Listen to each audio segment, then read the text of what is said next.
balitang humahataw mula sa Pilipinas at iba't ibang panig ng mundo. Mahahalagang impormasyon, nagbabagang pangyayari at mga pinakasariwang aksyon sa Hataw Balita Ngayon.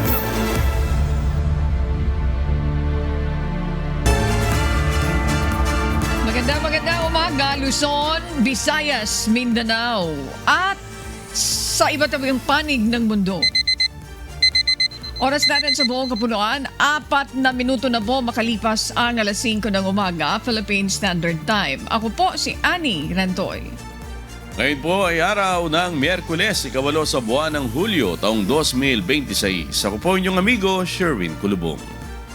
Tayo po ay sa bayang napapakinggan sa Radyo La Verdad 1350, ang UNTV Radio. Ako po si Bernard Dadis. Good morning, amigo Sherwin Kulubong and Bernard Dadis. Good morning! Good morning at sa ating mga kasambahay na nakatutok po ngayon sa ating programa. Nais po nating ipabatid na may mga lokal na pamahalaan na po ang nagdeklara ng class suspension. Yung iba naman po, ang sinuspindi lang ay yung face-to-face na klase. May online class pa rin po kayo. Dahil po ito sa nararanasan nga natin ng mga pag-ulan. Kaya ang reminder po natin, i-check nyo na po yung mga social media accounts ng inyong mga mayor at ng inyong LGU o local government unit para malaman aling mga lugar na po ang nagsuspend ng klase ngayong July 8.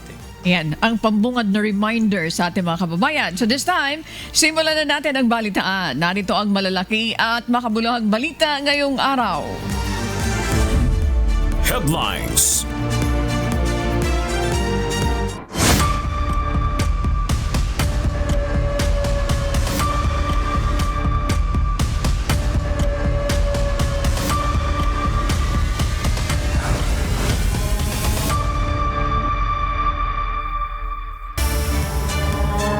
Hindi umano nagbibilang ng puntos ang kampo ni Vice President Sara Duterte sa isinasagawang impeachment trial. Ayon kay Defense Spokesperson Attorney Michael Poa, hindi paraan ng paninindak ang pagdating ni VP Sara sa Senado ilang oras bago simulan ang paglilitis. May umahataw na balita si Ivan Alvarez. Masyado pang maaga para sa kampo ni Vice President Sara Duterte upang magbilang kung ilan ang kanilang panalo o talo sa isinasagawang impeachment trial laban sa pangalawang Pangulo. Yan ay kasunod ng ilang beses na objections ng kampo sa mga isinagawang pagtatanong ng prosekusyon at ilang beses ring pag-overrule dito ng Senate Impeachment Court. Ito ay para sa isinagawang direct examination sa testigong si John Mark Calilung, Senior Agent ng National Bureau of Investigation, Cyber Investigation and Assessment Center para sa alegasyong grave threats laban kay VP Sara. Ayon sa defense, normal na proseso ang pagtutol nila sa mga ibinabatong tanong ng prosecution panel. Sanay rin ang kanilang litigation lawyers sa matatagal at mabusising pagdinig sa mga korte. Siyempre, we want to put on record yung aming mga objections, specifically on the documents that they're presenting. For the defense, di namin yan binibilang na win or loss kasi masyado pang maaga para magbilang ng ganyan para sa amin. Iginagalang rin ng defense ang mga naging obserbasyon at manifestations ng mga senator judge sa ikalawang araw ng impeachment trial. Ayon kay Attorney Poa, maayos at organisado ang pagpapatakbo ni Presiding Officer Chis Escudero sa unang 2 araw ng impeachment trial at patuloy silang magpapasakop sa proseso ng Senate Impeachment Court. Kahapon, ilang oras bago magsimula ang trial, dumating si VP Sara sa Senado, ngunit hindi upang dumalo ng kanyang paglilitis, kundi upang pulungin ang kanyang defense team. Nilinaw ng kampo ng bise na walang layuning manindak ng senator judges ang pagpunta ng pangalawang Pangulo sa Senado habang nagpapatuloy ang impeachment trial. Nagkataon lamang ang mga schedule at hindi dapat bigyan ng ibang kahulugan. No, I think that's so far off. I think we're making something out of nothing. Intimidation, meaning the Vice President being here. No, parang I think we're creating... Ma'am, I'm sorry, but I think that's really creating a story out of nothing. No, it was a meeting. I don't think the Vice President coming here would intimidate anyone, hindi ba?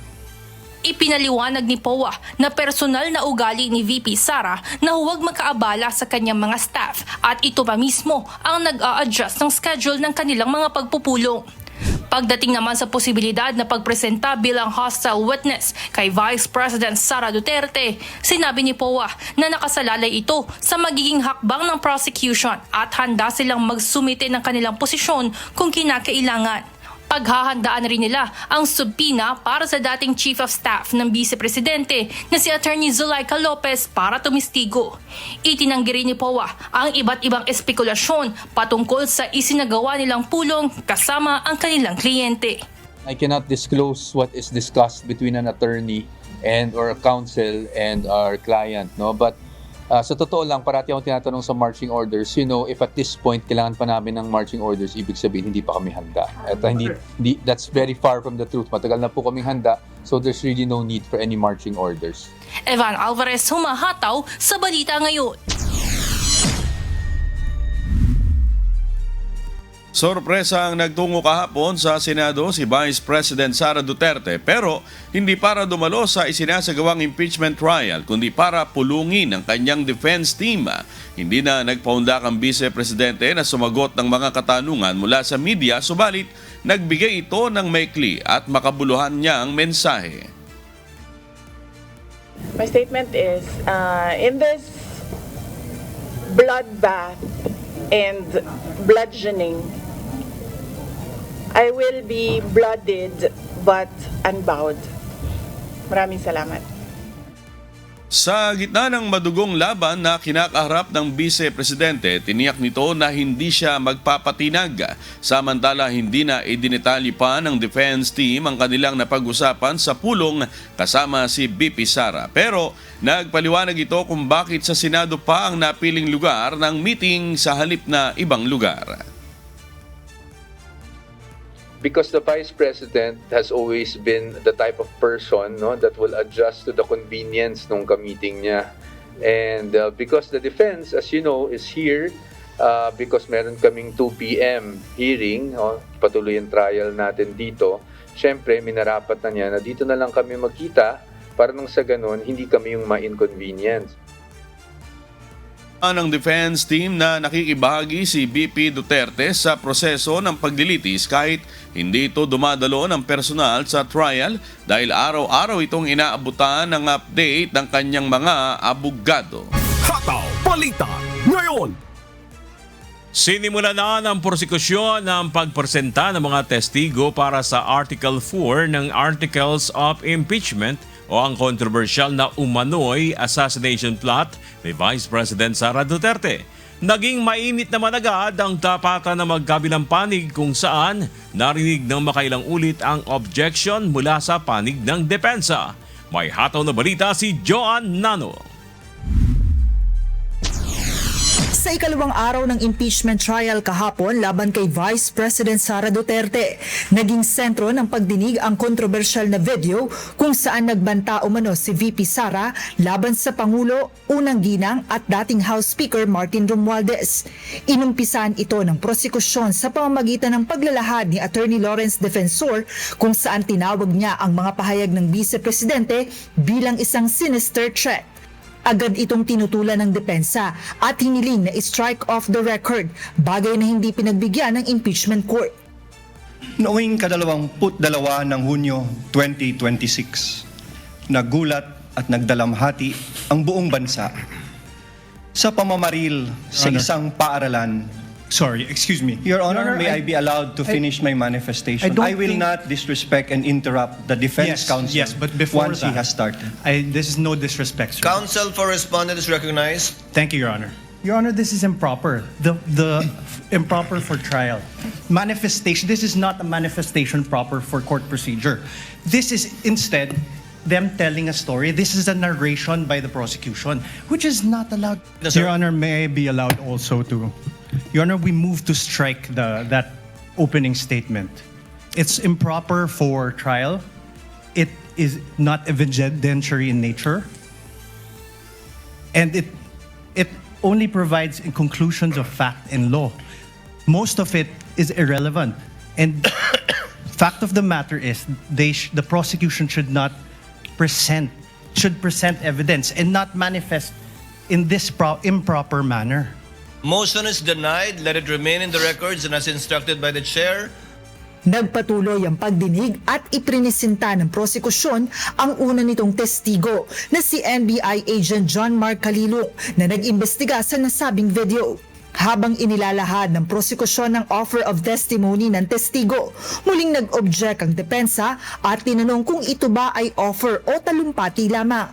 Si Agent Calilong ay bahagi ng NBI Cybercrime Division Team na inatasang mag-imbestiga sa mga pahayag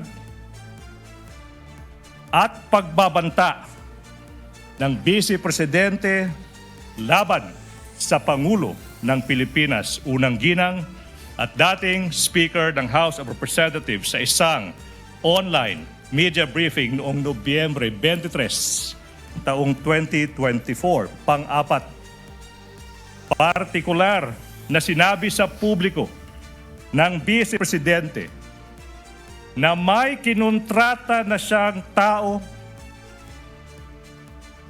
na papatay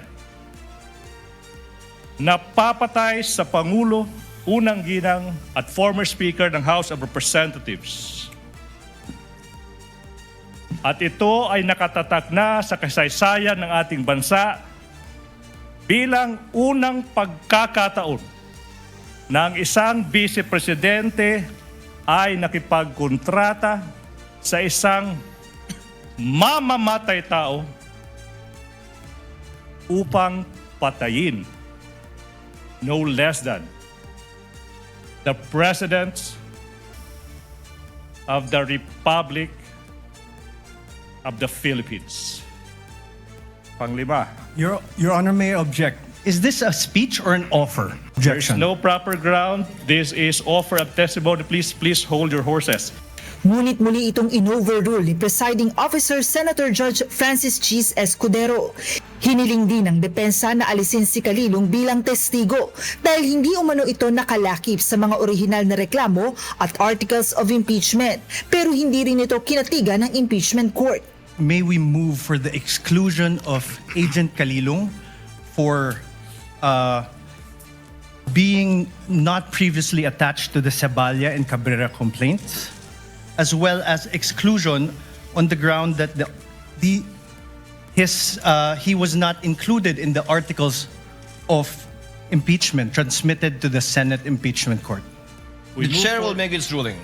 The motion to exclude by the counsel for respondent is hereby denied. Chair cites Enrile versus Sandigan Bayan, which states that the prosecutors may add or rely on evidence during pre-trial even if the evidence is not stated in the complaint or articles, because only a summary is required to be stated in the articles of impeachment in this case and or complaint, and not a complete list of the prosecution's evidence and or witnesses.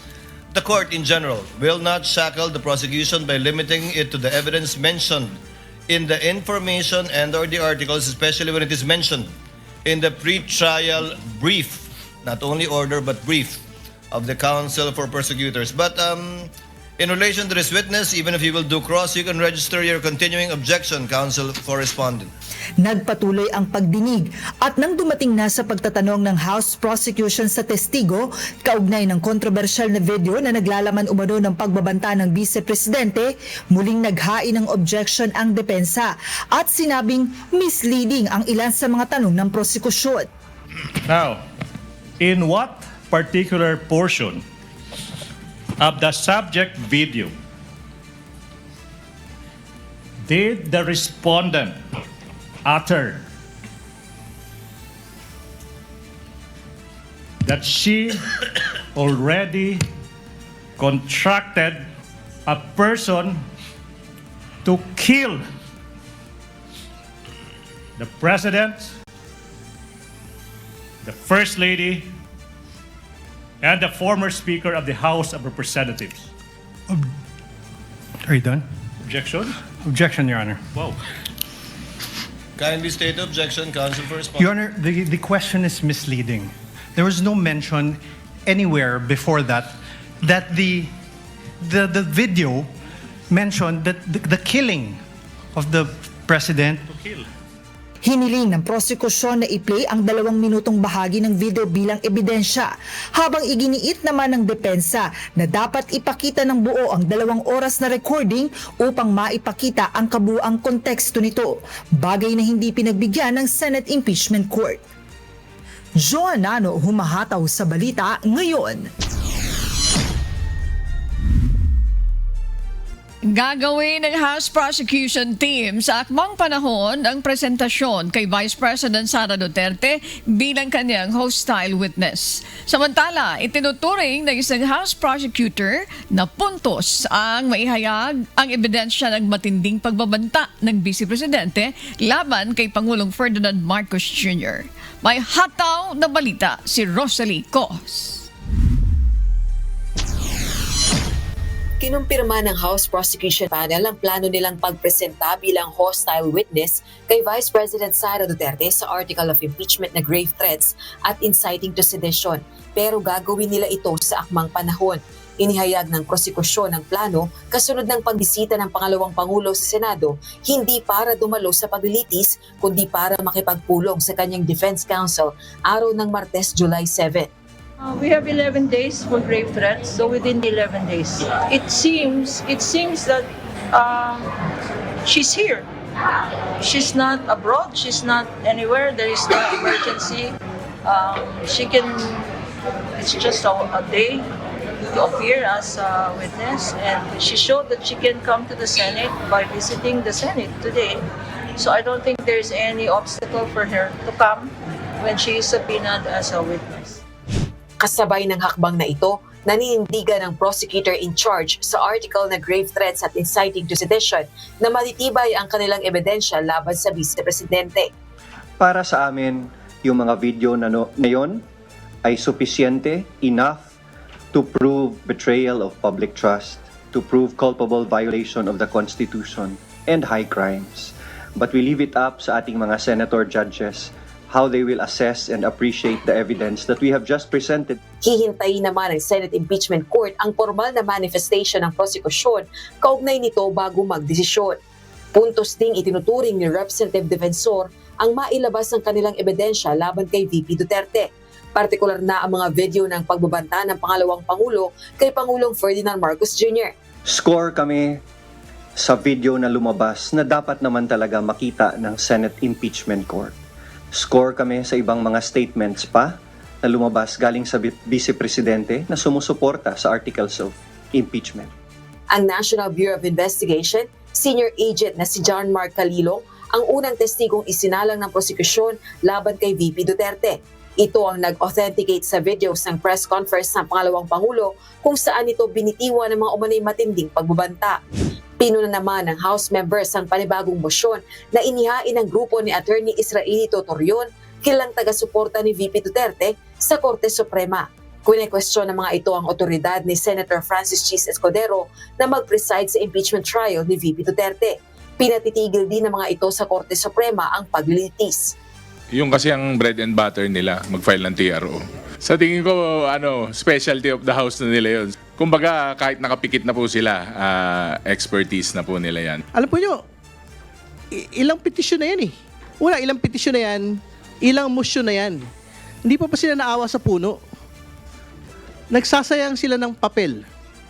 Ayon naman sa House Prosecution Panel spokesperson, Lanao del Sur Representative C. Alonto Adjong, karapatan nito ng grupo ni Attorney Torion. Pero kaalinsabay nito, naniniwala rin siyang kikilalanin ng Korte Suprema ang mandato ng Senado.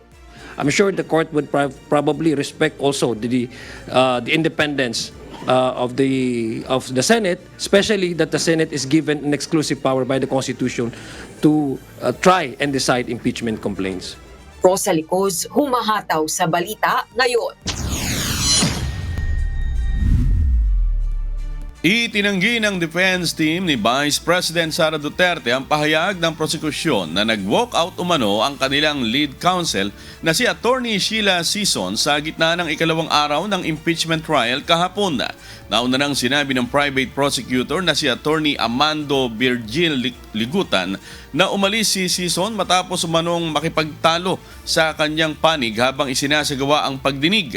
Subalit ayon sa spokesperson ng defense team ni BP Sara na si Attorney Michael Powa, hindi nag-walk out si Sison at lumabas lamang ito upang gumamit ng toilet.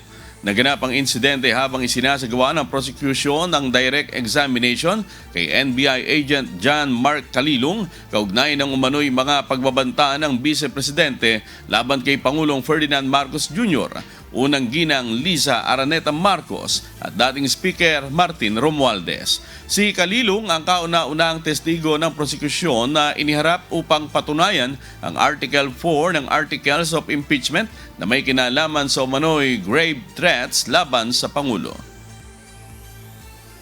Kailangan lang niyang mag-toilet break, no? Kahit naman ako kanina 2 beses ako or 3 beses pa nga yata ako lumabas.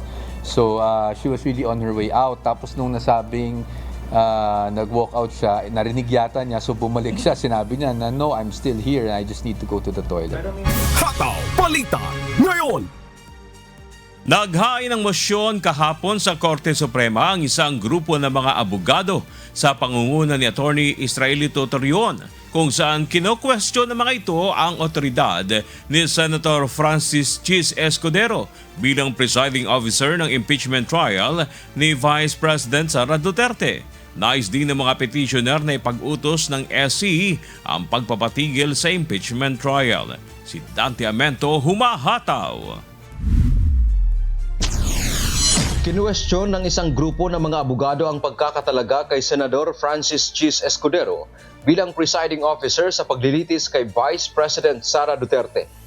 Ito ay dahil umano sa kawalan ng legal na basihan na pamunuan ng senador ang impeachment court.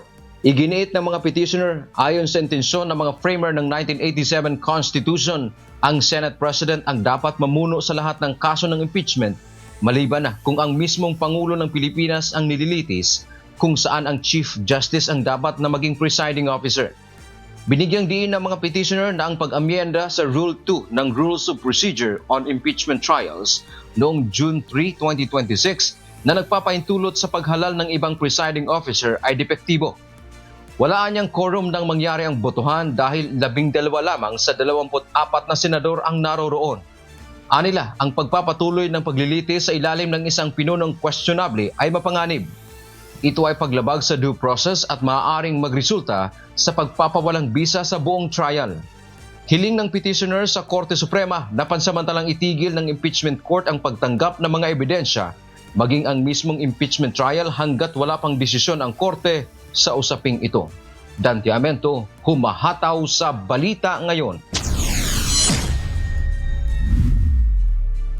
Sa magpapatuloy ng Hataw Balita Ngayon, hindi apektado ang impeachment trial ni Vice President Sara Duterte kahit pa may naghain ng urgent motion with manifestation sa Korte Suprema kahapon upang ipatigil ang nasabing trial.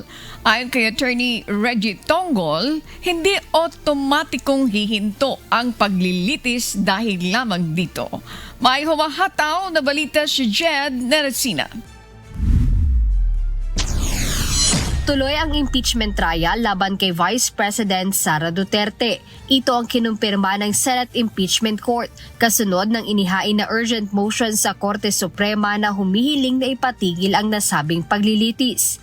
Paliwanag ni Impeachment Court spokesperson Attorney Reggie Tongol, hindi otomatikong hihinto ang paglilitis dahil sa inihaing urgent motion with manifestation sa Supreme Court ng kampo nila Attorney Israelito Torion. Aniya, dadaan pa rin ito sa formal na botohan ng Senator Judges kung susundin o rerespetuhin ang anumang kautusan na manggagaling sa kataas-taasang hukuman. I think pagbobotohan po yun ng impeachment court as a collegial body. Yung kung katulad po ng last year, no, pinagbotohan po nila yung mga insidente na may concern po sa pag-i-implement po ng mga orders ng ibang bodies or branches of government. So because this is a collegial body, not a single person can speak for the body. So mas mabuti pong pagbobotohan kung susundan ng Kongreso o ng Senado yung mga ganong order from another co-equal branch of government. Binigyang diin din ni Atty. Tonggol na karapatan ng bawat panig o ng sinumang mamamayan na gamitin ang lahat ng legal remedies na pinahihintulutan ng batas. Gayunpaman, dahil naihain na ang usapin sa Supreme Court, hindi na nagbigay pa ng komentaryo ang impeachment court ukol sa merito nito. As the presiding officer said and was confirmed earlier, any person can raise the matter. Pwede po nilang i-exhaust yung kanilang mga legal remedies and yun po yung nakita natin. But since meron na pong kaso po sa Supreme Court yon, we will respect the sub judice rule at hindi na po magko-comment yung impeachment court regarding that matter. Nakatakdang magpatuloy mamayang 2:00 ng hapon ang ikatlong araw ng impeachment trial ni Vice President Duterte, kung saan inaasahan namang haharapin ng defense team para sa isang cross-examination ang testigo at senior agent ng National Bureau of Investigation na si John Mark Calilong. Jed Neresina, humahataw sa balita ngayon. Batid umano ni Pangulong Ferdinand Marcos Jr. ang mga nangyayari kaugnay sa isinasagawang impeachment trial laban kay Vice President Sara Duterte. Ayon kay Palace Press Officer Undersecretary Claire Castro, bagaman nabala si PBBM sa kanyang mga trabaho, tiniyak nito na alam ng Pangulo ang mga nangyayari sa impeachment sa pamamagitan ng mga balita. When you say ba monitoring, parang nakatutok siya, nanonood, hindi siya ganon. Maraming trabaho ang Pangulo. So definitely, malalaman naman niya yung mga balita. Muling binigyang diin ni Yusek Castro na gaya ng sinabi ng Pangulo, mas makakabuti na harapin ng personal ni VP Sara ang impeachment trial at sagutin ang mga akusasyon sa kanya. Mas maganda. O ako ang lawyer at alam ko na walang mali. Malinis. Walang pwedeng ikaso sa kanya. Papaharapin ko siya. At para mapasinungalingan lahat ang mga akusasyon. Nauna na ang sinabi ni VP Duterte na wala umanong halaga ang opinyon ng Pangulo sa impeachment proceedings. Sa halip, ito'y dapat na ginagabayan ng konstitusyon at due process. Hataw Balita ngayon! Hinihintay pa ng Internal Medicine Department ng Philippine National Police ang resulta ng laboratory at medical examination ni Senator Rod Dante Marcoleta bago malaman ang susunod na proseso na kailangan nitong pagdaanan kaugnay sa kanyang kinakaharap na kaso. Mula nang maaresto noong Lunes, nananatili muna sa PNP General Hospital ang senador dahil sa pananakit ng kanyang dibdib at batok. Ayon kay Police Colonel Benali Bayani, ang chief ng Internal Medicine Department ng PNP General Hospital, hindi pa rin nabibigyan ng clearance ng mga doktor si Senator Marcoleta para makalabas ng ospital at madala sa Sandigan Bayan para sa return of warrant. Pwede po nating sabihin clinically stable siya kasi ang symptoms po niya is on and off. Pero yung pong blood pressure niya hindi po siya stable. Naggaganon po. Fluctuating po talaga yung blood pressure. Kahapon ay dinalaw ang senador ni Vice President Sara Duterte habang nabisita na rin siya ng kanyang pamilya sa ospital. Para po sa mga balita sa iba't ibang panig ng mundo, narito ang ating global correspondent na si Marie Peñaranda mula sa Texas, USA. Good morning, Marie. Global News. Yes, good morning din sa iyo, Sherin, at good morning sa ating mga kasambahay. At narito ang ating Global News. Matinding pinsala ang iniwan sa Guam at Northern Marianas matapos ang pananalasa ng Super Typhoon Bavi. Libo-libong residente ang nawala ng kuryente, tubig at linya ng komunikasyon. Bagamat walang naitalang nasawi bunsod ng bagyo. May hataw na balita si Jihan Tabasyunas.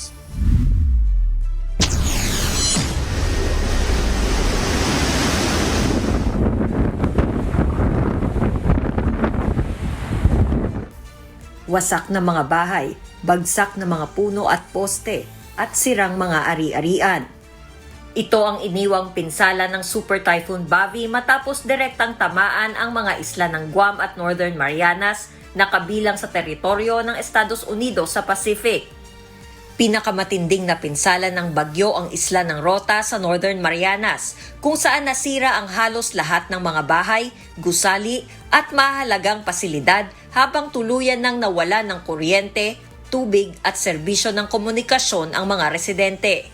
Naranasan sa isla ang bagyo na may dalang hanging umabot sa 290 kilometers per hour na nagdulot ng malawakang pagbaha, pagkabuwal ng mga puno at poste ng kuryente at pagkasira ng mga linya ng tubig. Nasira rin ang paliparan, daungan, mga gusali ng pamahalaan at iba pang mahalagang pasilidad. Gayunman, walang naitalang nasawi bagamat 2 napaulat na nasaktan bunsod ng malakas na bagyo. This typhoon that came through probably did a bit less damage than it would have done if it had been the first typhoon this year to hit us.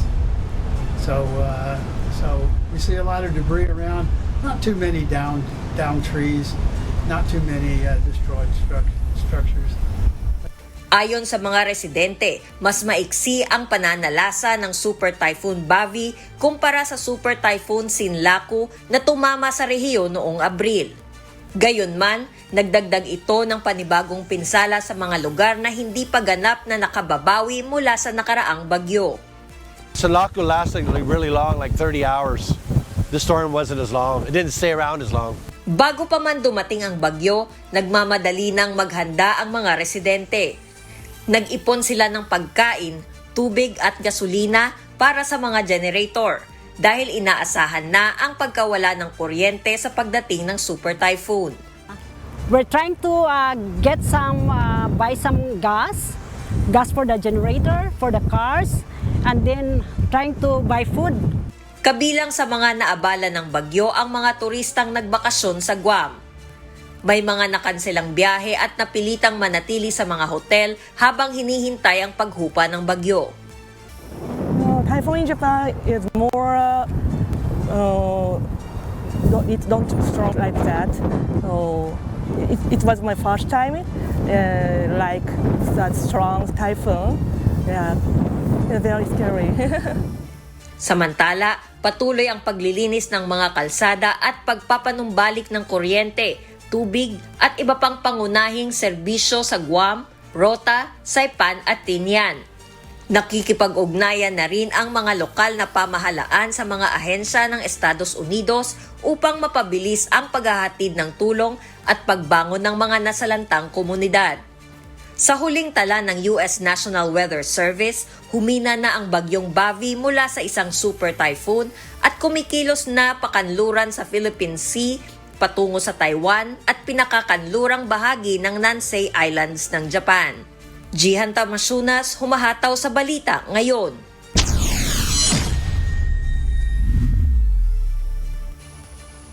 Pinalikas ng mga otoridad ang mga nasa loob ng isang gusali sa Manhattan, New York matapos makitang bumaluktot ang mga structural column ng isang 37-story building na kino-convert mula opisina bilang residential apartments.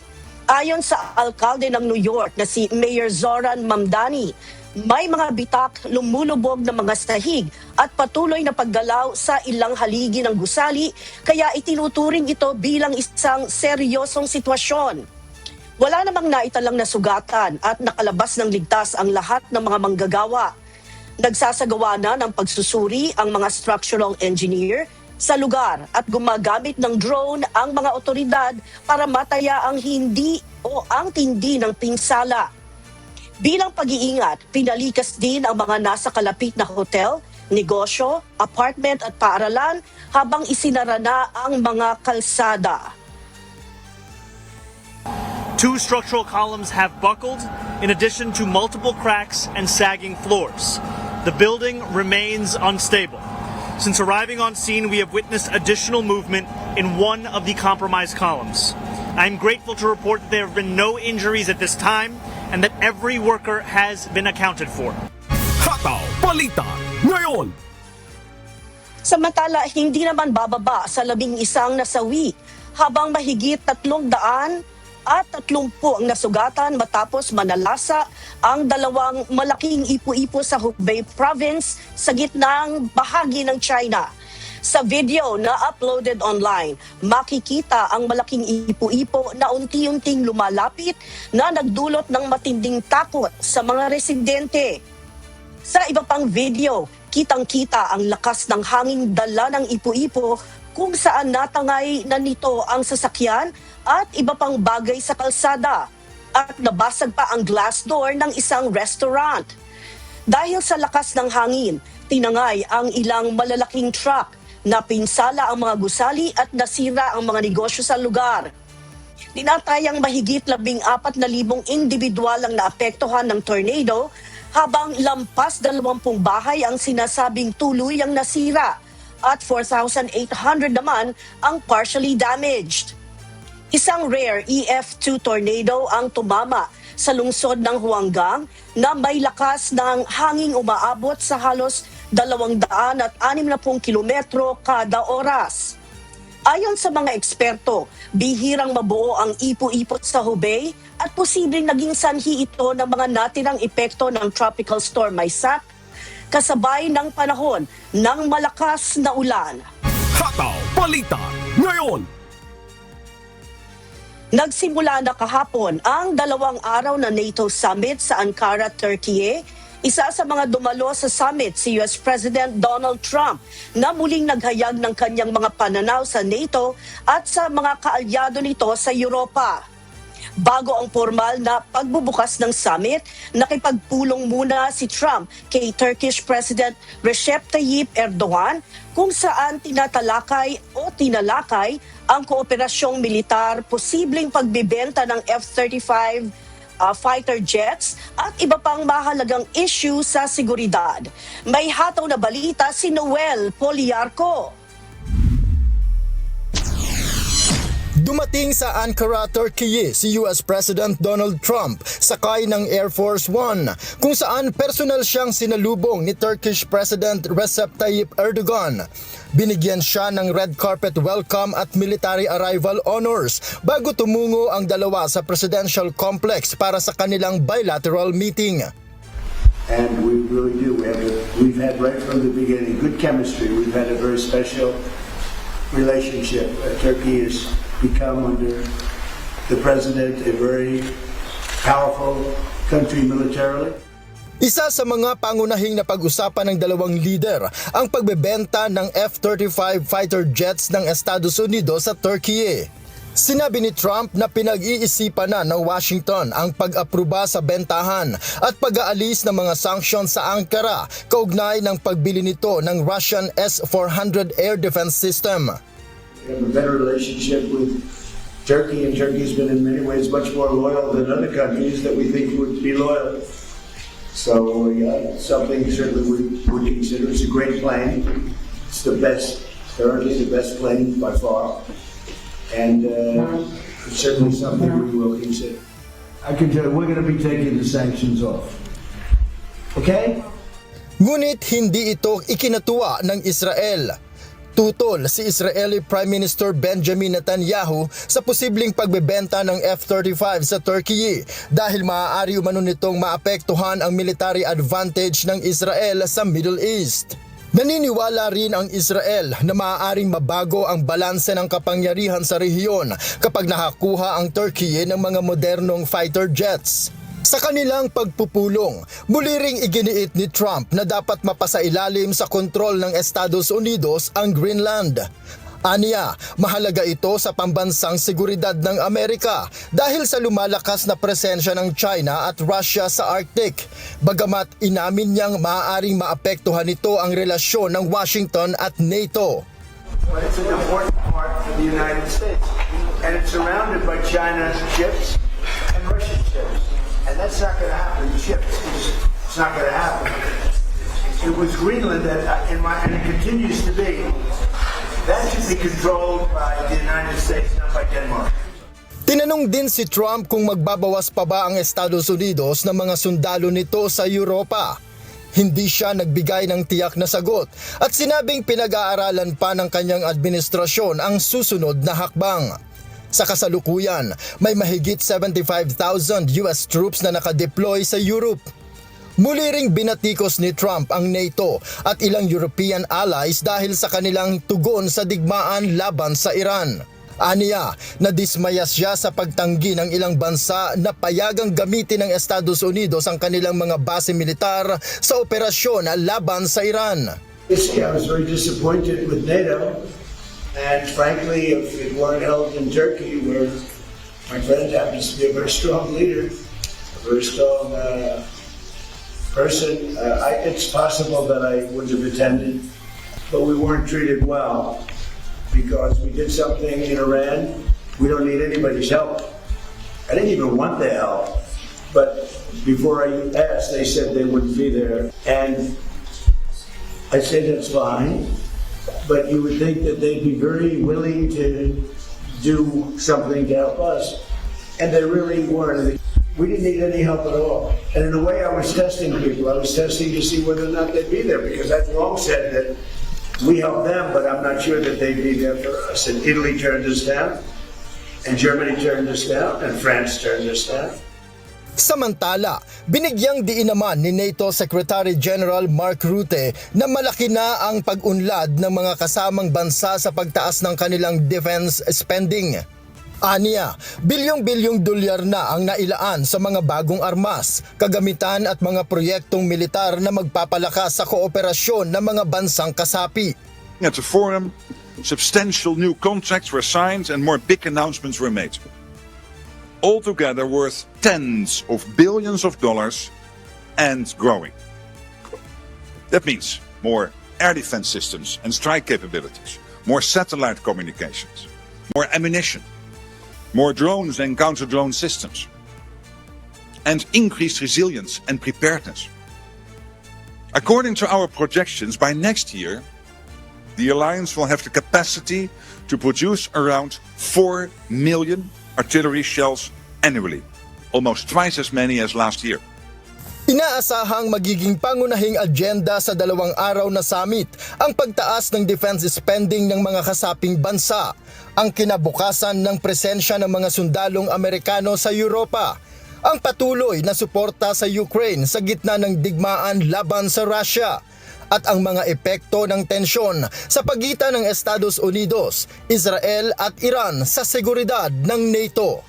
Noel Poliarco, humahataw sa balita ngayon.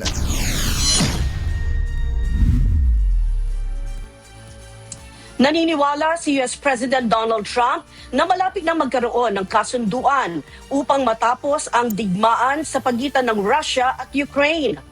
Samantala, muli namang nanawagan si Ukrainian President Volodymyr Zelensky ng karagdagang air defense system at missiles dahil sa patuloy na pag-atake ng Russia sa mga lungsod ng Ukraine. May hataw na balita si Jack De Ocampo. Nananatiling positibo si US President Donald Trump na posibleng matapos na ang mahigit 4 na taong digmaan sa pagitan ng Russia at Ukraine. Aniya, mas malapit na ngayon ang posibilidad ng kasunduan kumpara noon. Ayon kay Trump, nakausap niya sa telepono si Russian President Vladimir Putin at kasunod nito ay si Ukrainian President Volodymyr Zelensky. Naniniwala siya na pareho ng handa ang dalawang leader na tapusin ang digmaan. I had a very good talk with President Putin. I also spoke with President Zelensky right after that. I think they both want to make a deal. It's too bad it took so long, but I think there's going to be something's going to come out. Giit pa ni Trump, wala umanong nagbago sa kanyang paniniwala na dapat nang matigil ang digmaan na kumitil na ng libo-libong buhay mula sa magkabilang panig. Nakikita na rin niya ang pagnanais ng Moscow at Kyiv na tapusin ang labanan, bagamat nananatili pa ring mahirap ang negosasyon. Well, I think he does feel pressure. He wants to end it, and Ukraine wants to end it, and we're in talks, and we'll see if we can get it ended. It's a terrible thing. Samantala, dumalo sa NATO Summit sa Ankara si Ukrainian President Volodymyr Zelensky upang humingi ng mas malakas na suporta mula sa mga kaalyado. Kabilang sa kaniyang pangunahing hinihiling ang karagdagang air defense systems habang patuloy ang malalakas na pag-atake ng Russia sa mga lungsod ng Ukraine. Sa kaniyang talumpati, binigyang diin ni Zelensky na malaki na ang nagbago sa modernong digmaan dahil sa paggamit ng mga drone. Aniya, napatunayan na ng Ukraine ang kakayahan nito at mahalagang maging bahagi ito ng kolektibong seguridad ng NATO. Thanks above all to our drones, we have established the ability to strike across the entire depth of the occupied territory. And you see what Russia's massive attacks look like. They are very similar to what we recently saw in the neighboring region when Iranian forces struck their neighbors. Attack drones of different types, missiles, and a large number of ballistic missiles. We have raised our interception rate against Russian Shahed drones to more than 90%. Muli ring nanawagan si Zelensky ng mas maraming Patriot air defense systems at mga missile interceptor. Aniya, ito na ang pinakamahalagang pangangailangan ng Ukraine ngayon habang patuloy na gumagamit ang Russia ng mga ballistic missiles sa mga pag-atake nito. Today's wars have shown that current Patriot production is not enough to meet the growing demand for protection against ballistic missiles. That is a fact. And we must respond to that fact. Those who defend life need more Patriots. We have also discussed Patriot production licenses with our American partners, and I ask you to support our efforts to make this happen. Inaasahang magiging isa sa mga pangunahing agenda ng NATO Summit ang karagdagang tulong militar para sa Ukraine, pagpapalakas ng air defense system ng mga kasaping bansa, at mga hakbang upang mapabilis ang pagkakaroon ng kasunduan sa pagitan ng Russia at Ukraine. Jack De Ocampo, humahataw sa balita ngayon.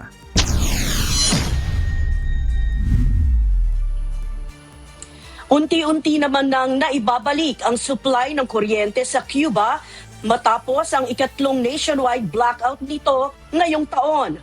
Ayon sa State Electricity Company, mahigit 30% na ng capital na Havana ang muling nabigyan ng kuryente, kabilang ang mga ospital at water facilities.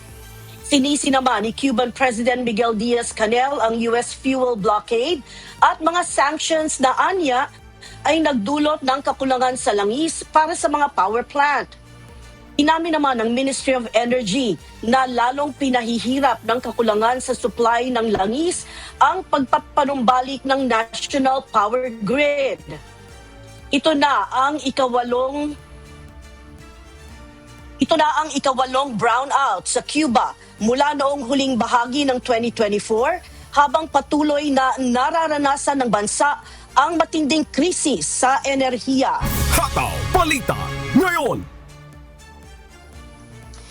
Muli namang nanguna ang Copenhagen sa Denmark bilang pinaka-livable city sa mundo para sa taong 2026. Ayon sa taunang ranking ng Economist Intelligence Unit o EIU, nakuha naman ng Vienna, Austria ang ikalawang pwesto habang pumangatlo ang Melbourne, Australia. Kabilang din sa top 10 ang Sydney, Zurich, Geneva, Osaka, Adelaide, Vancouver at Tokyo. Gaya ng EIU, ang 173 lungsod batay sa kanilang stability, kalidad ng edukasyon, serbisyong pangkalusugan, infrastruktura at kultura. Nakakuha naman ng perfect score ang Copenhagen sa stability, infrastructure at education. Samantala, bumaba ang ranking ng ilang lungsod sa Gulf region dahil sa paghina ng kanilang stability score matapos ang sigalot sa Middle East. Nananatili namang pinakahuli sa listahan ang Damascus, Syria, bilang least livable city sa mundo para sa 2026. Hataw Balita ngayon! At yan po ang mga balita mula sa iba't ibang panig ng mundo. Mula po rito sa Temple, Texas, USA. Ako si Marie Peñaranda. Magandang araw. National News. Bahagyang bumagal ang naitalang inflation rate sa bansa para sa buwan ng Hunyo ngayong taon. Batay sa latest report ng Philippine Statistics Authority, naitala sa 6.4% ang inflation rate para sa June 2026 na bahagyang mas mababa kumpara sa nakaraang 6.8% noong Mayo. Gayunman malayo ito sa 1.4% na record noong Hunyo ng nakaraang taon. Ayon sa PSA, ang pangunahing dahilan ng pagbagal ng inflation ay bunsod ng unti-unting pagbaba ng tensyon sa Middle East. Ito'y nagresulta sa pagbaba ng presyo ng mga produktong petrolyo sa gitna ng nagpapatuloy na negosasyon sa pagitan ng US at Iran. Kasama rin sa nakaambag sa pagbagal ng inflation rate ay ang pagbaba o pababa ng presyo ng pagkain. Bagaman bahagyang bumagal, hindi pa rin ito pasok sa 2 to 4% na target range sana ng Marcos administration. Hataw Balita ngayon. Pinangunahan ni Pangulong Ferdinand Marcos Jr. ang 10th Economy and Development Council meeting sa Malacanang kahapon. Ilang inisyatibo ang inaprubahan ng konseho na magpapabuti sa pampublikong transportasyon, oportunidad sa trabaho at iba pa. Kabilang sa inendorso ang iminungkahing pagbabago sa Light Rail Transit Line 1 Extension Project BESTs, boosting employability and strategic technical and vocational education and training sectors, Philippine Geothermal Resource De-risking Facility at ang hinihiling na pagbabago sa Philippine Seismic Risk Reduction and Resilience Project upang higit pang mapalakas ang kaligtasan at katatagan ng mga piling gusali at mga pampublikong paaralan sa Metro Manila laban sa mga panganib na dulot ng lindol. Hataw Balita ngayon. Inatasan ni Pangulong Ferdinand Marcos Jr. ang Armed Forces of the Philippines o AFP na ipagpatuloy ang mga tagumpay sa seguridad at lalo pang palakasin ang kakayahan ng bansa na ipagtanggol ang teritoryo nito. Ito ang naging pangunahing mensahe ng Pangulo sa First Semester 2026 AFP Command Conference. Si Ryan Lacanlale, humahataw. Nagtipo ng matataas na opisyal ng Armed Forces of the Philippines sa First Semester 2026 Command Conference kahapon upang iulat kay Pangulong Ferdinand Marcos Jr. ang mga nagawa ng sandataang lakas at ang mga plano nito sa nalalabing bahagi ng taon. Ang Command Conference ay regular na pagpupulong ng pamunuan ng AFP at ng Commander-in-Chief. Dito sinusuri ang kalagayan ng pambansang seguridad at inilalatag ang mga susunod na hakbang ng militar. Ayon kay AFP Chief of Staff General Romeo Browner Jr., kabilang sa iniulat nila sa Pangulo ay ang patuloy na pagbaba ng bilang ng mga miyembro ng New People's Army at mga lokal na teroristang grupo. Pati na ang pagbawas ng kanilang mga armas at impluwensya sa mga komunidad. So we emphasized, number one, for internal security operations, we emphasized the gains that we have had in terms of reducing the number of NPA fighters, reducing the number of local terrorist group fighters, reducing their firearms and the influence that they have on communities. Tinalakay rin sa Command Conference ang sitwasyon sa West Philippine Sea. Sinabi ni General Browner na tuloy-tuloy ang pagpapatrolya ng Philippine Navy, Philippine Coast Guard, BFAR at iba pang ahensya sa West Philippine Sea. Habang patuloy rin ang mga pagsasanay ng AFP kasama ang Estados Unidos at iba pang partner countries upang mapalakas ang kakayahan ng militar sa pagdepensa sa bansa. Our joint exercises are continuously going on throughout the year. Hindi lang po yung balikatan ng exercise natin, marami tayong mas maliliit na exercises and we also have international exercises. Inihayag din ni Browner na inatasan sila ni Pangulong Marcos na panatilihin ang mga tagumpay sa internal security. habang mas pinatitibay ang kakayahan ng AFP sa external defense, lalo na sa gitna ng mga hamon sa West Philippine Sea. Kasabay nito, naghahanda rin ang AFP sa paggunita ng ika-10 anibersaryo ng 2016 Arbitral Award sa July 12 sa pamamagitan ng iba't ibang aktibidad na magbibigay diin sa karapatan ng Pilipinas sa West Philippine Sea. Wala naman umanong napag-usapan tungkol sa kasalukuyang political situation sa bansa. Samantala, nalalapit na ang pagreretiro ni General Browner ngayong buwan matapos makompleto ang kanyang 3 taong termino bilang AFP Chief of Staff. Siya ang kauna-unahang AFP Chief of Staff na makakatapos ng buong 3 taong fixed term sa ilalim ng Republic Act No. 11939. Ito ang batas na nilagdaan noong 2023 na nagtatakda ng fixed term ng AFP Chief of Staff at iba pang pangunahing opisyal ng militar upang matiyak ang pagpapatuloy ng mga programa at reforma sa organisasyon. Ayon sa outgoing AFP Chief, wala pa siyang natatanggap na alok mula sa pamahalaan para sa panibagong posisyon matapos ang kanyang pagreretiro. So far wala namang mga offers. In fact, may mga offers from the private sector. But from the government ay wala pang offer. But hindi ko pa po iniisip yon kasi excited akong mag-retiro after 41 years, 3 months and 20 days of service to the nation. So para sa akin ay napakatagal nung 41 years na yon. So I think I deserve to become a civilian, an ordinary citizen. So I'm looking forward to that. Para kay Browner, malaking tulong ang mas mahabang termino ng AFP Chief of Staff dahil nagkaroon siya ng sapat na panahon upang magplano, maglaan ng pondo at maisakatuparan ang mga reforma sa militar. A long term is very beneficial because you tend to plan and then kaya mong bigyan ng budget ito using the budget cycle and then you implement it once the budget is there. Sa pagtatapos ng kanyang panunungkulan, sinabi ni Browner na ang pinakamahalagang maipapayo niya sa susunod na AFP Chief of Staff ay pag-aralan ang mga banta sa seguridad at magplano para sa hinaharap. Ryan Lacanlale, humahataw sa Balita Ngayon. Regional News. Mas paigtingin pa ng 9th Infantry Division ng Philippine Army at Joint Task Force Bicolandia ang mga operasyon laban sa mga natitirang rebelding grupo sa lalawigan ng Masbate. Lain nito na tuluyang matapos ang insurhensya at mapanatili ang pangmatagalang kapayapaan sa 3 pangunahing isla ng probinsya.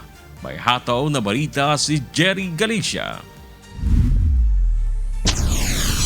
Bilang bahagi ng pinalakas na kampanya laban sa insurhensya, 3 infantry battalion ang kasalukuyan nakadeploy sa Masbate. Nakatutok ang 2nd at 65th Infantry Battalion sa munisipalidad ng 3 distrito o ang timog na bahagi ng isla. Samantala, nakadeploy naman ang 96th Infantry Alab Battalion sa 1 at 2 distrito, kabilang ang mga isla ng Burias at Ticao. Ayon sa pamunuan ng 9th Infantry Division, malaki na ang naging pag-unlad sa kampanya kontra insurgency sa Masbate. Ngunit nanatili pa rin ang natitirang Sub-Regional Committee 4 ng rebeldeng grupo sa rehiyon. Kaya naman ang mga tagumpay na ating nakamit ay bunga ng matibay na pagkakaisa at pagkatulungan tungo sa katuparan ng ating isang layunin.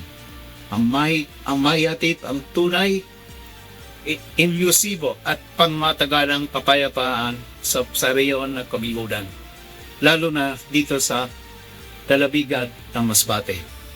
While we celebrate our achievements today, we must never become complacent. Our mission is not complete yet. Nananatili pa rin ang presensya ng Sub-Regional Committee 4, ang huling natitirang Sub-Regional Committee dito sa rehiyon ng Kabigulan.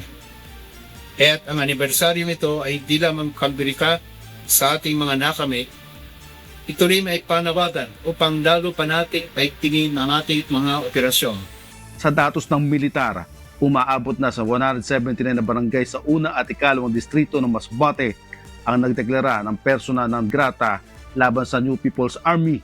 Samantala, dineklara naman bilang may stable internal peace and security ang mga bayan ng Balut at San Pascual sa Burias Island matapos malinis sa presensya ng mga armadong rebelde.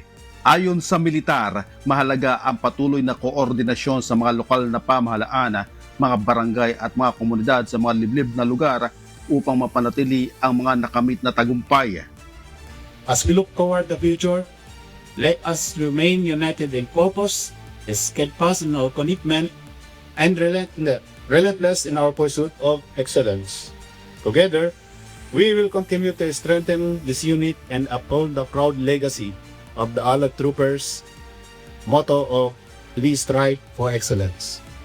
Umaasa naman ang pamunuan ng 9th Infantry Division sa pamamagitan ng patuloy pakipagtulungan ng mga local chief executives, mga stakeholders at ng komunidad, tuluyan na matatapos ang insurhensya at makakamit ang pangmatagalang kapayapaan sa lalawigan ng Masbate. Jerry Galicia, humahataw sa balita ngayon.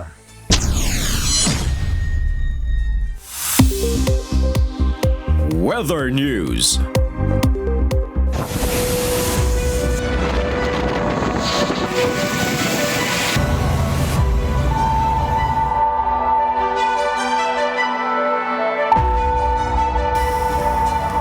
Inilagay na sa heightened alert status ng Department of the Interior and Local Government ang mga LGU, partikular na sa mga lugar na posibleng maapektuhan ng Super Typhoon Inday.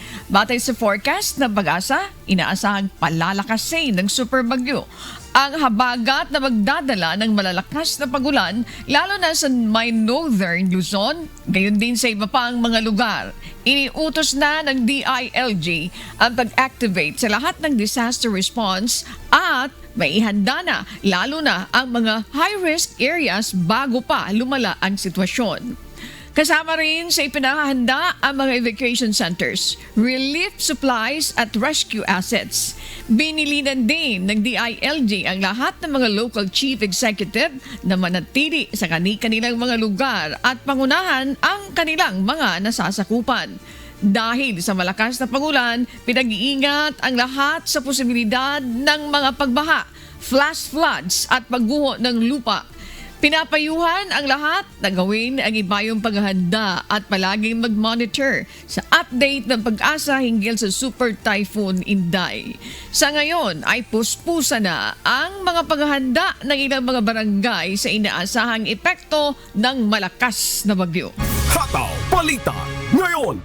Nagsagawa na ng Pre-Disaster Risk Assessment ang Batanes Provincial Disaster Risk Reduction and Management Office bilang paghahanda sa inaasahang epekto ng Super Typhoon Inday, kasama sa pinag-usapan ng activation ng Emergency Operations Centers ng probinsya. Habang inatasan din ng mga LGU na tutukan ng mga high-risk areas tulad ng mga pagbaha, lalo na sa mga umaapaw na estero at epekto ng maaalon na karagatan. Pinababantayan din ang posibleng epekto ng malalakas na hangin maging ang banta ng landslide sa ilang bahagi ng probinsya. Hiniling naman ng PDRRMO ang pakikipagtulungan ng bayan ng Mahataw na alalayan ng mga bibiyahe sa mga national road sa tabi ng matataas na bangi ng Mahataw, lalo na inaasahan ng malalakas na bugso ng hangin sa mga lugar na ito na delikado para sa mga biyahero. Hataw Balita ngayon. Naka-standby na ang pwersa ng Philippine Coast Guard para sa posibleng rescue operations at evacuation ng ating mga kababayan na maaaring maapektuhan ng Super Typhoon Inday. Ang Coast Guard District Northwestern Luzon, nakahanda na ang kanilang mga rescue team para na pati na ang mga equipment na kanilang gagamitin. All set na rin ang pwersa ng Coast Guard Station ng Negros Oriental at Coast Guard District Southern Visayas sa posibleng epekto ng malakas na bagyo. Habang naka-red alert status na rin ang Coast Guard Station Northeastern Palawan.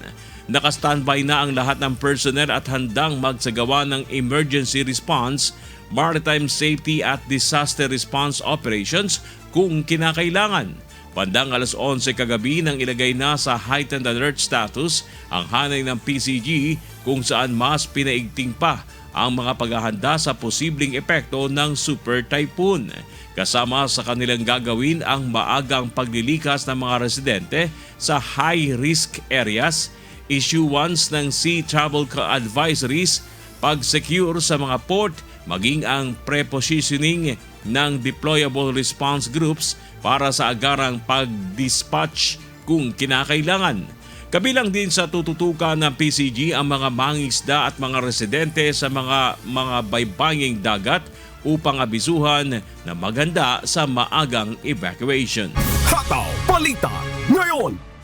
Inirekomenda ng Northern Samar Provincial Disaster Risk Reduction and Management Office o PDRRMO ang paglalagay sa lalawigan sa Blue Alert status bilang paghahanda sa posibleng epekto ng Super Typhoon Inday. Sa ilalim ng Blue Alert status, inatasan ang mga Municipal Disaster Risk Reduction and Management Office na magpatupad ng tuloy-tuloy na pagmamatyag, palakasin ang mga linya ng komunikasyon at ihanda ang mga rescue team, heavy equipment at mga medical response unit. Inatasan din ang Provincial Social Welfare and Development Office na maghanda na ng mga food packs at iba pang relief items para sa agarang pamamahagi kung kinakailangan. Hataw Balita ngayon! Dahil sa inaasang mga pag-ulan na dulot ng habagat na hahatake ng Super Typhoon Inday, isa sa pinal ngayong araw ng Metro Manila Risk Reduction and Disaster Council ang paghahanda sa posibleng mga pagbaha sa National Capital Region. Nilinaw naman ng Metropolitan Manila Development Authority na gumagana ang lahat ng 73 pumping stations na hawak nila sa Metro Manila. May hataw na balita si Asher Cadapan Jr. Bagaman hindi inaasahang maapektuhan ng Super Typhoon Inday ang Metro Manila, batay sa forecast ng Pag-asa, hahataki ng bagyo ang habagat na posibleng magpaulan sa ilang mga lugar sa bansa. Kaya naman naghahanda pa rin ang Metropolitan Manila Development Authority o MMDA sa posibilidad ng malalakas na pag-ulan na maaaring magdulot ng mga pagbaha sa Kalakhang, Maynila. Ayon kay MMDA Chairman Romando Artes, ngayong araw ng Miyerkules, July 8, ay nakatakdang mag-usap ang Metro Manila Risk Reduction and Disaster Council o MMRRDC. Kami po ay magpupulong para po ayos ng aming paghahanda. Nagkaroon na ng technical meeting kahapon via Zoom. Yung ating po mga technical staff kasama po ang mga staff ng mga LGUs para nga po mag-inventory ng assets, mag-determine ng pre-positioning, preemptive evacuation and all. Ipa-finalize namin yung pong mga preparations na yan. Bahagi ng gagawing paghahanda ng MMRRDC ang paglilinis sa mga kanal at estero upang agad na dumaloy ang tubig sa mga drainage para sa mabilis na paghupa ng baha. Sisiguraduhin din ng mga ito ang tuloy-tuloy na operasyon ng 73 pumping stations na kanilang pinangangasiwaan. Nilinaw naman ng MMDA Chief na hindi pa naipapasa sa kanilang pangangasiwa ang iba pang mga pumping station na sira o hindi pa rin operational na nabanggit kamakailan ni Public Works Secretary Vince Dizon. Well, sa amin po kasi may 73 na pumping stations na nasa pangangalaga at operasyon ng MMDA. Lahat po yan gumagana. Ang tinutukoy po ni Secretary Vince Dizon na 15 to 17 na hindi gumagana ay yung hindi pa po nata-turnover sa amin. Kaya nga po siguro hindi pa nata-turnover yan sa amin dahil hindi pa po gumagana. Example po dyan yung tatlong binisita niya recently sa Ross Boulevard. Yan po ay a few years ago ay tinry na pong i-turnover sa amin. Nauna na rin sinabi ni Secretary Dizon na target na maging operational ang 2 pang pumping station sa Ross Boulevard ngayong Hulyo. Asher Cadapan Jr. humahataw sa balita ngayon. Samantala, nakataas na ang wind signal number 1 sa ilang bahagi ng northeast portion ng Cagayan, partikular na sa mga bayan ng Santa Ana, Gonzaga, Lalok, Gataran at Santa Teresita dahil sa Super Typhoon Inday. Batay sa latest forecast ng Pag-asa, as of 3 a.m. ngayong July 8 ay nakapasok na ng Philippine Area of Responsibility ang Super Typhoon Inday. At para sa iba pang detalye, narito ang update mula sa Pag-asa Weather Forecasting Center.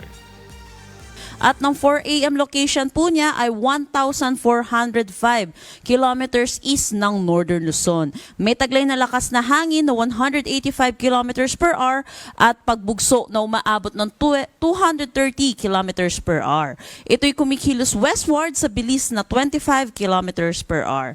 Inaasahan po natin itong si Bagyong Inday ay wala pa rin naman pong direktang epekto sa anumang parte ng ating bansa. Ang inaasahan po natin magpapaulan dito sa ilang bahagi ng bansa natin ay ang southwest monsoon or habagat na currently nakakaapekto na dito sa may Mindanao. Para sa ating forecast dito sa southwest monsoon, inaasahan natin ngayong araw magdadala ito ng mga kalat-kalat na pag-ulan dito sa may Zamboanga Peninsula, Barm, ilang bahagi po or western section po ng Visayas. Inaasahan din natin sa mga susunod na araw habang kumikilos paakyat po itong bagyong si Inday ay makakaranas din po tayo ng malakas na bugso ng southwest monsoon at magdadala rin po ito ng mga pag-ulan dito sa malaking bahagi ng ating bansa. Yung mga pag-ulan po natin nararanasan dito sa Metro Manila at yung mga karatig lugar po natin ay hindi po ito dulot po ng epekto netong bagyo. Makikita po natin dito sa ating satellite image, masyado pong malayo itong bagyo dito sa may Metro Manila. Hindi rin po ito southwest monsoon, ito po ay mga localized thunderstorm lamang or yung mga panandaliang buhos ng pag-ulan lalo na sa hapon at sa gabi. Para sa ating tropical cyclone wind signal number 1, nadagdagan na po yung areas natin. Signal number 1 tayo dito sa may Batanes, Cagayan, kasama na ang Babuyan Islands, northern at central portion ng Isabela, Apayao, eastern portion ng Kalinga, northern portion ng Aurora at northern at central portion ng Catanduanes. Ito pong tropical cyclone wind signal number 1 ay may lead time po tayo dito ng 36 hours. So sa ngayon, posible po nakakaranas pa po yung mga lugar na ito ng maaliwalas na panahon. Kaya po tayo nagtaas ng signal number 1 para makapaghanda po ang ating mga kababayan lalo na sa dala pong hangin nitong bagyong si Inday. Inaasahan natin pinakamataas nating itataas na tropical cyclone wind signal sa pagdaan nitong bagyong si Inday ay signal number 2 or 3. Para naman sa ating forecast track dito sa bagyong si Inday, pumasok na nga po siya kaninang 3 a.m. dito sa loob ng ating Philippine Area of Responsibility. Hindi na rin naman natin nakikita magtatagal ito bilang isang ganap na super typhoon category at posibleng mag-downgrade na rin siya by Thursday into a typhoon category. Pero typhoon category pa rin naman po ito. Malakas pa rin po ito. Once na nandito po itong bagyo po natin by Thursday po, July 10, ay by Friday po, July 10, inaasahan po natin, hihila po ito ng southwest monsoon, magkakaroon tayo ng enhancement ng habagat kung saan makakaranas ang malaking bahagi ng ating bansa ng mga kalat-kalat na pag-ulan. So yun po, pinapaalalahanan po natin mga kababayan po natin na mag-ingat po at maghanda po tayo hinggil sa paulan na dala po netong habagat. At maghanda na rin naman po tayo dito sa Northern Luzon po para dito naman sa posibleng ulan na dala din netong bagyong si Inday. Para naman sa ating forecast na paulan ngayong araw dulot ng southwest monsoon, inaasahan natin ang 50 to 100 millimeters of rain dito sa may Sultan Kudarat at Sarangani. Habang paakyat po ng track itong bagyong si Inday, ay umaakyat din po yung mga areas na makakaranas ng 50 to 100 millimeters of rain. Bukas po, inaasahan natin dito ito sa may Occidental Mindoro, Antique, Negros Occidental at Palawan. Para naman sa Friday, July 10, dulot ng southwest monsoon, mataas ang tsansa na malalakas na pag-ulan dito sa may Occidental Mindoro at Antique. Orange po ito. At dito naman po, yellow naman po or 50 to 100 millimeters of rain sa Zambales, Bataan, Cavite, Batangas, Metro Manila, Iloilo, Guimaras, Negros Occidental, Negros Oriental, Lanao del Norte, Lanao del Sur at Palawan. Dito naman sa Batanes ay dulot po ito ng bagyong si Inday. So yung mga kababayan po natin dito sa mga areas na ito, lalo na po dahil sa enhancement po ng southwest monsoon, pinapaalalahanan po natin na mag-ingat at maghanda at ugaliin po natin tumutok sa mga updates na nilalabas ng Pag-asa at makinig po tayo sa ating local government units, lalo na po kung may paglikas po tayong kailangang gawin. Para naman sa hangin na inaasahan po natin dahil sa enhanced na southwest monsoon at yung paligid nitong bagyong si Inday, itong areas na to hindi po to under ng any tropical cyclone wind signal, pero inaasahan po natin yung malalakas na bugso ng hangin. Ngayong araw, posible yung mga bugso ng hangin dito sa Pangasinan, Zambales, Bataan, Calabarzon, malaking bahagi ng Mimaropa, Bicol Region, Visayas at Mindanao. Bukas naman hanggang Friday, malaking bahagi na ng ating bansa ang makakaranas ng malalakas na bugso ng hangin. Dulot pa rin naman ito ng southwest monsoon or ng paligid nitong bagyong si Inday. Wala pa naman tayong nakataas na anumang gale warning sa anumang seaboards ng ating bansa, pero pinapaalalahanan na po natin mga kababayan po natin dahil posible mamaya po magtataas na po tayo ng gale warning. Malubhang delikado po ang paglayag, lalo na po dito sa eastern seaboards ng Visayas at southern Luzon, pati na rin dito sa may Luzon area po, northern Luzon area, kung saan posibleng dumaan din po itong bagyo po natin. So yung mga kababayan po natin mangingisda at may mga sasakyan maliit pandagat, sa ngayon, kung kakayanin po, pagpaliban pa muna ang pagpalaot.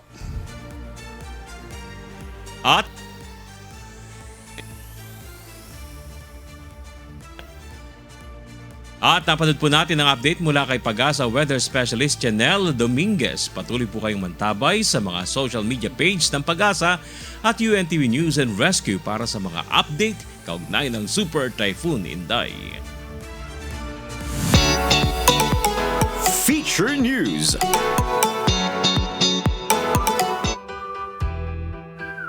Matagumpay na naisagawa noong weekend ang 2026 Philippines Cup Barrio Fiesta at OWA Cup sa Prague, Czech Republic, kung saan nakiisa ang mga overseas Filipino workers.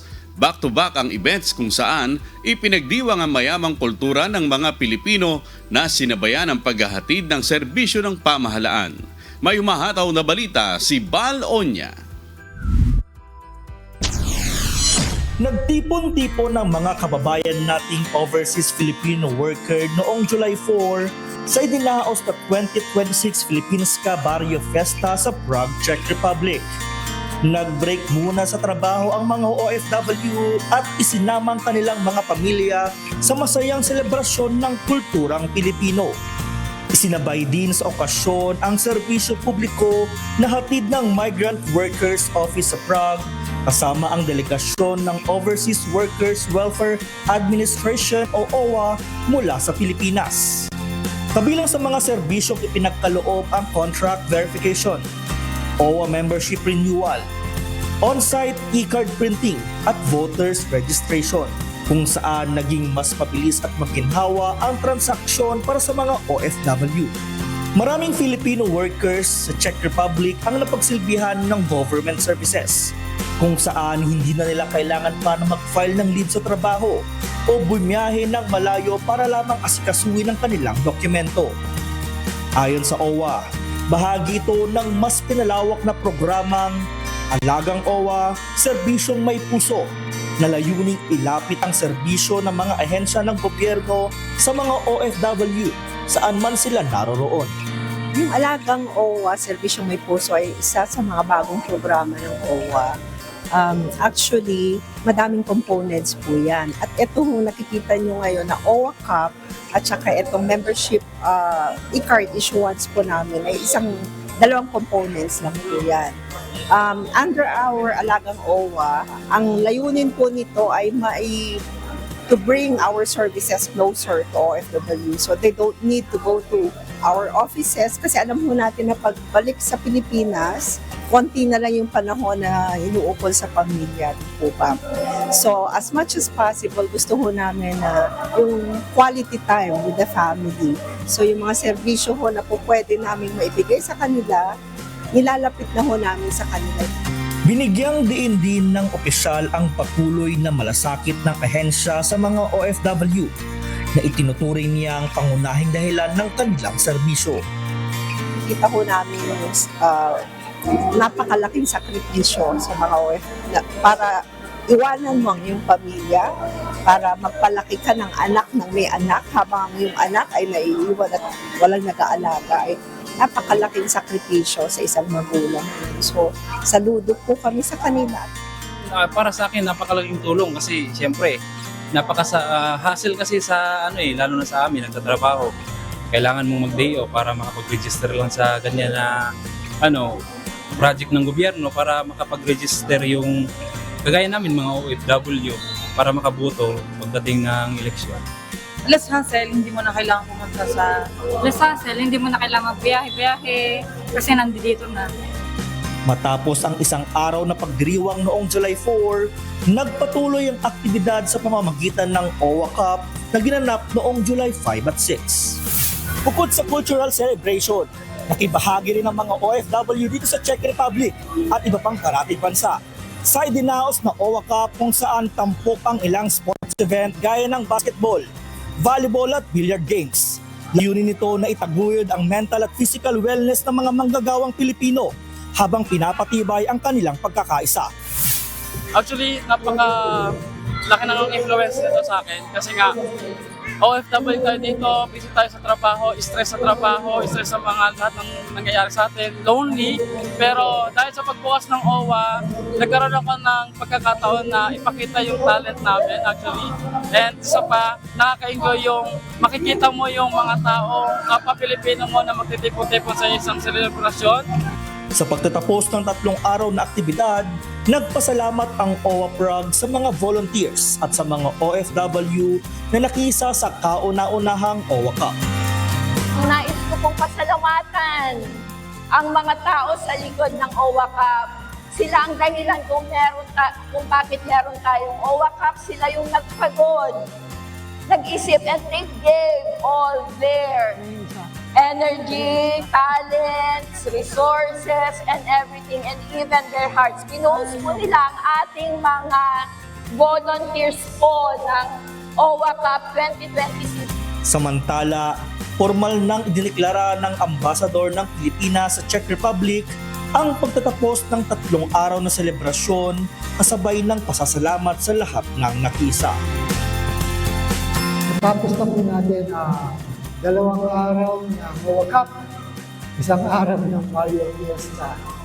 At ang tanging role ko ngayon ay this is to declare the first OWA Cup in the Czech Republic is now officially closed. Maraming salamat po sa inyong lahat. Hanggang sa susunod na taon.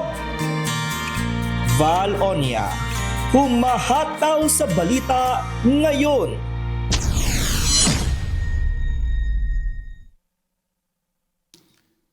At sa aming ibabahaging mga salita ng Diyos na ating sandigan mula sa Ecclesiastes Kapitulo 8, talatang 11. Sapagkat ang hatol laban sa masamang gawa ay hindi isinasagawa agad, kaya't ang puso ng mga anak ng mga tao ay lubos na nangalalagak sa paggawa ng kasamaan. At yan po ang mga humahataw na balita ngayong umaga ng Miyerkules, 8 sa buwan ng Hulyo 2026. Ako po inyong amigo, Sherwin Kulubong. Sa ngalan ng lahat ng bumubuo ng UNTV News and Rescue, UNTV Radio La Verdad 1350, at ang ating mga correspondent mula sa Pilipinas at sa iba't ibang panig ng mundo. Ako naman po, si Bernard Dadis. At dito po sa UNTV at UNTV Radio La Verdad 1350, Diyos ang aming sandigan, serbisyo publiko ang aming pinahalagahan. Ako naman po, si Annie Rantoy. Stand by, susunod na po ang Good Morning Kuya. Salamat po sa Diyos at magandang umaga.